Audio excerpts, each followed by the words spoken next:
Say to my bride, let's go for a ride in my newfangled automobile.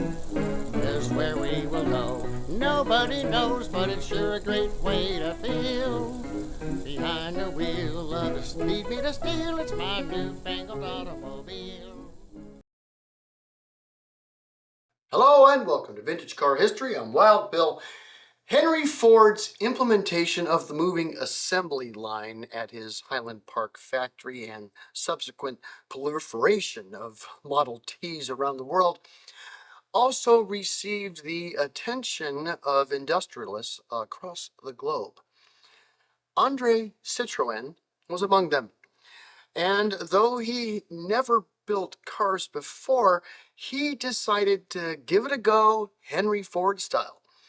So we're going to take a brief look at Europe's first car to be built on a moving assembly line, the Citroen Type A. Ford's moving assembly line began full production on December 1st, 1913. Within a year, Europe would be at war, and car production at any significant scale on the continent ceased during the conflict. But Ford's methods couldn't be kept secret for very long, especially once the U.S. entered the war on the Allied side. Once the word began to spread about the method, manufacturers of all kinds began to look at how the principle could apply to their respective industries.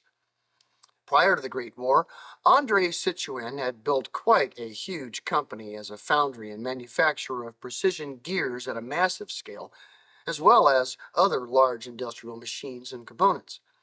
During the war, Citroën used their expertise to make various large munitions for the French army, and as such collaborated with other manufacturers and caught wind of what Ford was doing.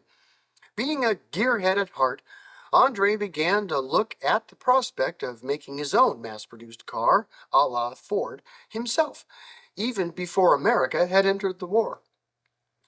André was a gifted engineer in his own right, but had no experience with car design. So in 1916, he reached out to Louis Dufresne, who was a design engineer for Panhard and Levasseur, to come up with a car for Citroën. He worked on it for about a year before André decided to follow more closely what Ford was doing, not only use his production method, but also make a car that was light, rugged, adaptable, and inexpensive.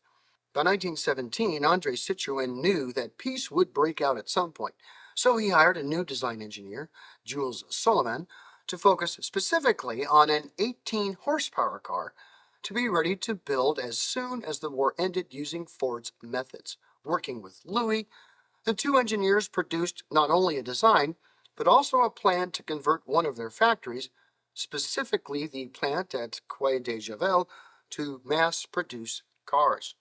Only 4 months after the signing of the Treaty of Versailles, which of course ended the war, the factory was converted from the mass production of artillery shells to the mass production of cars. And the car to be produced was certainly not a copy of the Model T.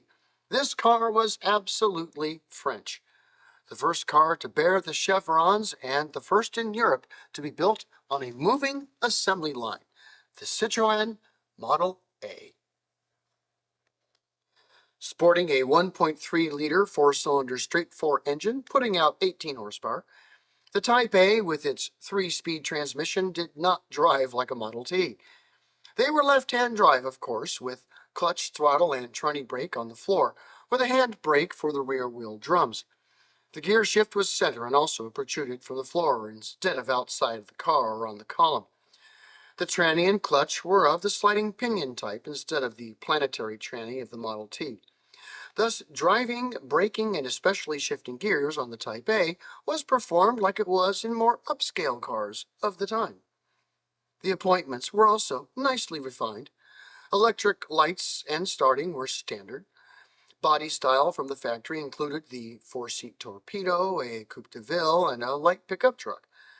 Initially only available in light gray, within months other colors became available for different body styles, and the solid instead of spoked wheels typically matched the chosen body color.